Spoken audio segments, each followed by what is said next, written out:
I grew up in a small town, the kind where everyone knew everyone else. Our house was just like the others on our street. Nothing fancy, but cozy enough. But even though we lived among other people, my family was different.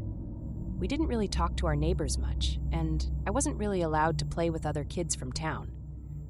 My parents said we had our own ways and that it was important to stick to them. Growing up in our household, we followed a set of unique rules and peculiar habits that I considered ordinary. Every week, our group would gather at our home to engage in discussions about spirituality. As part of our routine, we would consume a raw pig liver each month, with the belief that it would benefit our well-being and foster a deeper connection to something greater. Despite these practices, I never fully grasped the true purpose behind them. We also had these creepy rituals. Like clockwork, every full moon, we would gather in this dimly lit, huge room of our house. Our voices would blend into this eerie chant that echoed for hours. The air would get thick with this unsettling energy as we tried to summon some elusive good luck. I remember feeling that initial wave of fear in my heart, but with each gathering after that, I started feeling this strange sense of familiarity. It was like this indescribable uneasiness became a part of who I am. School was weird for me. I went to the local school, but I always felt out of place. My parents taught me a lot at home too, but it was different from what we learned in school. They taught me about our group's beliefs and history. I was always told not to talk at our family's practices at school, so I kept to myself a lot. I didn't have a phone or computer like the other kids. My parents said technology was a distraction and that it took us away from our true selves. I used to get curious about what I was missing, but I was also kind of scared to find out. I thought maybe my parents were right, and that stuff like the internet was bad. Life went on like this for a long time, and I didn't really question it. I thought maybe every family had their secret traditions and rules. It wasn't until I met Emily at school that I started to see how different my life was.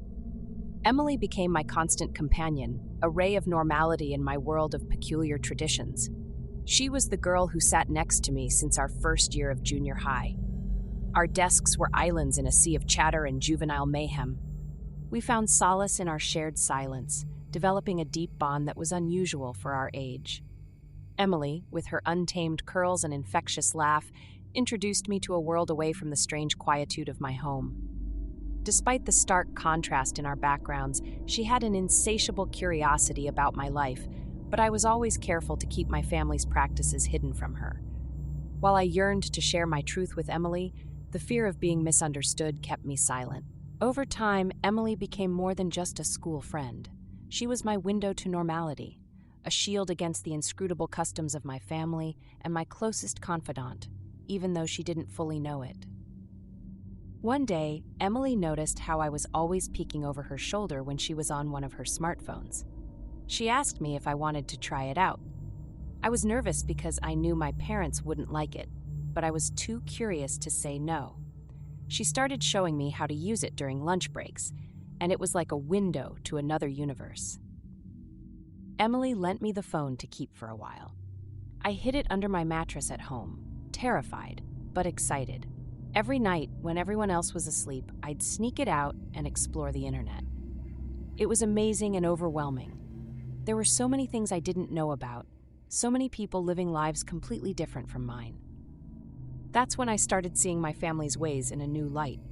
I read about other places, other cultures, and what normal families did. None of them had weekly gatherings with chanting or ate raw pig liver for health. I found myself on websites explaining cults, and a cold feeling started to creep up my spine. The more I read, the more I started to see the similarities with my own life. I was confused and scared. I wanted to talk to someone about it, but I didn't know who to trust.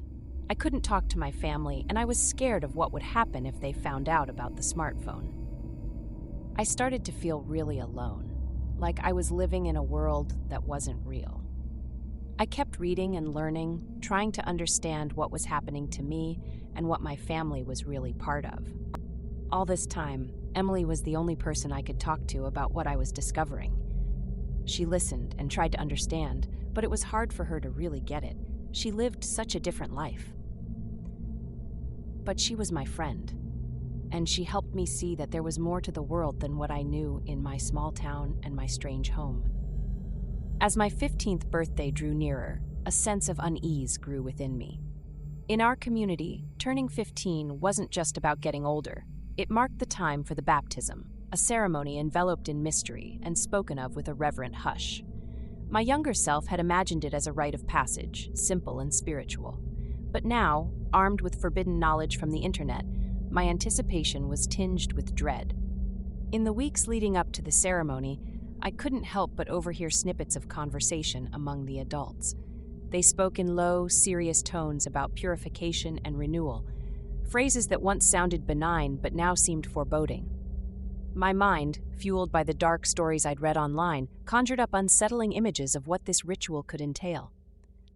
The nights became a battleground for my thoughts.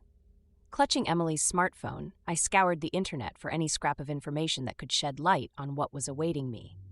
The more I read about secretive groups and their arcane rituals, the more my anxiety grew. It was like peering through a keyhole into a room you know you shouldn't enter, yet being unable to look away. Emily was my confidant during this tumultuous time. I poured out my fears to her, whispering about the looming baptism and the sinister shadows it cast in my mind. She listened, her face etched with worry and disbelief. "Can't you just say no?" she asked one day, her voice low. I shook my head. In my family and in our group, you didn't question things. You just did them. The day before the baptism arrived, cloaked in a silent, heavy air. Our house was busier than usual, with people coming and going, preparing for the next day's event.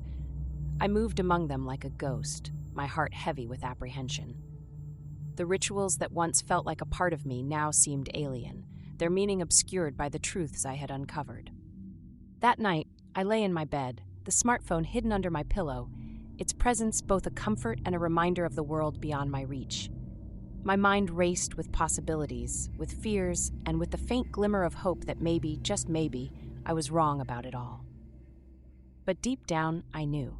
My birthday was going to be a turning point, a moment that would shape my future.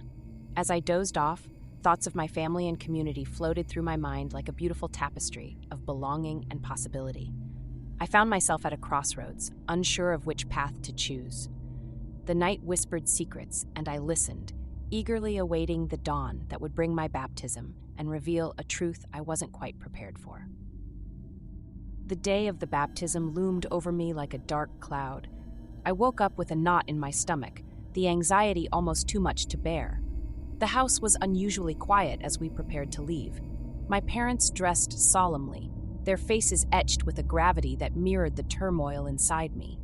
Even my younger siblings seemed to sense the significance of the day, their usual playfulness dimmed. As we made our way to the church, I felt the eyes of our community members on me. They joined us in a silent procession, their solemn faces adding to the sense of foreboding that had taken root in my heart. The church, usually a familiar sight, now loomed like a monument to my fears. Inside, the air was thick with the scent of incense, doing little to calm my fraying nerves. The ceremony began with the usual chants and prayers, but today they sounded hollow in my ears. My heart pounded relentlessly, each beat echoing the growing dread within me. Then came the moment I had been dreading. The elders opened a hidden panel near the altar, revealing a pool. But it wasn't filled with water. To my horror, it was blood, a deep, dark red that seemed to absorb the dim light of the church. Whispers and gasps filled the room, but no one seemed as shocked as I felt. Was this normal for them? The sight of the blood sent a chill down my spine, and I felt a wave of nausea. One by one, the members of the congregation, known as the baptismal candidates, would step forward, their faces showing a mix of respect and determination. Receiving the baptism was seen as an honor, a way to enter adulthood and take on responsibilities in our community. With bare feet, they would stand at the edge of the pool, causing the water to ripple and reflect the soft candlelight. As they went down the steps into the pool, the thick liquid would rise, touching their calves, then their knees, and finally their waist. It was an eerie sight, like a painting of our shared commitment, all in shades of red. Each person who emerged from it looked different. Their eyes, once familiar, now appeared eerily black, as if the pupils had expanded to consume the iris. Their stares were vacant, sending a chill down my spine. As my name was called, my feet felt rooted to the spot. The elder's hand gestured towards the pool, but I couldn't move. Images of the grotesque scene clashed with memories of all I had read about cults and their rituals. I knew then, with a chilling clarity, that this was not where I belonged. In a surge of fear and determination, I turned and ran. The sudden movement caused a stir in the church. Shouts and gasps echoed as I pushed through the crowd, desperate to escape. My parents' voices called out, mingled with the confused yells of others. Bursting through the church doors, I found myself blinded by sunlight. Behind me, the chaos of the church spilled out as several members started chasing after me. My heart pounded in my ears as I sprinted, the adrenaline fueling my desperate flight. I plunged into the woods surrounding the church, the familiar trees now offering a sanctuary. I could hear the sounds of pursuit, branches snapping and voices calling, but I pushed deeper into the forest. My mind was racing, fear and survival instincts intertwining. For several days, I stayed hidden in the woods, my once beloved playground now a hiding place. I moved cautiously, avoiding any paths or clearings. Hunger and exhaustion were constant companions, but the fear of being found kept me alert. At night, I huddled under bushes, the sounds of the forest both comforting and unnerving. Every night, when the moon took over from the sun, I started hearing whispers. The leaves rustling in the wind seemed to sing a spooky tune, calling me back to the church. The owl hoots sounded strangely like the elders' voices, echoing through the forest with promises of forgiveness and acceptance. My sanity was hanging by a thread as lack of sleep and hunger conjured up hallucinations.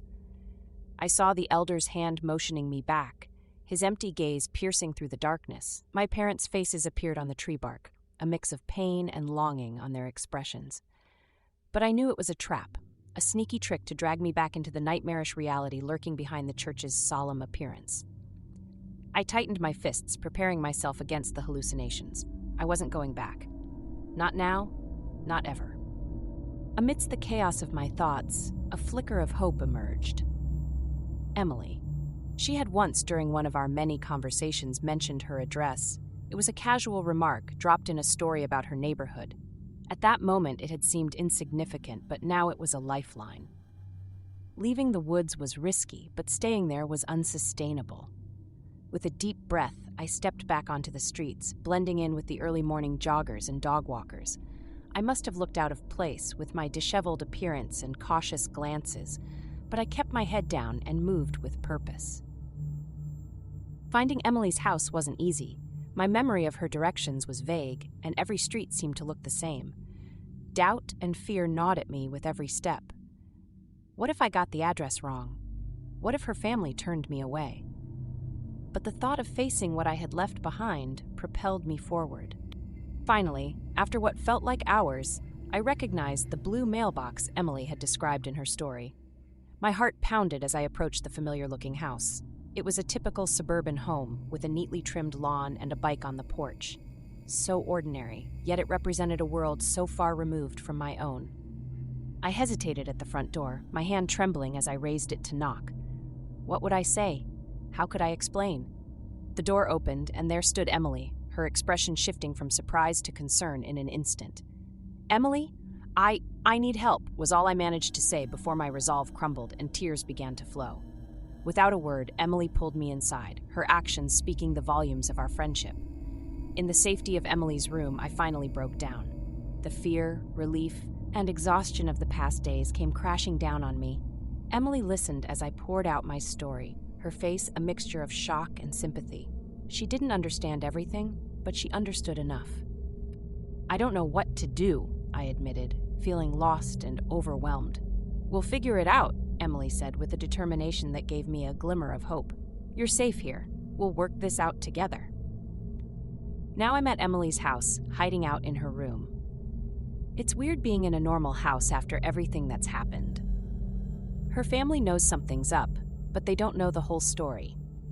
Emily just told them I had some family trouble and needed a place to stay for a bit.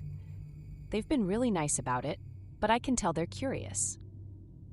Emily's room is full of posters of bands and movies. stuff I never knew about before. It's like stepping into a different world. At night, we lie on her bed and she tells me about all these normal things I missed out on. It's comforting, but also kind of sad, like I'm mourning a life I never got to live. I don't know what to do next. I can't go back, that's for sure. But where do I go from here? I don't have any other family, and I can't stay here forever. I keep thinking about the baptism, the blood, those black eyes. It all seems like a nightmare. But it was real, too real.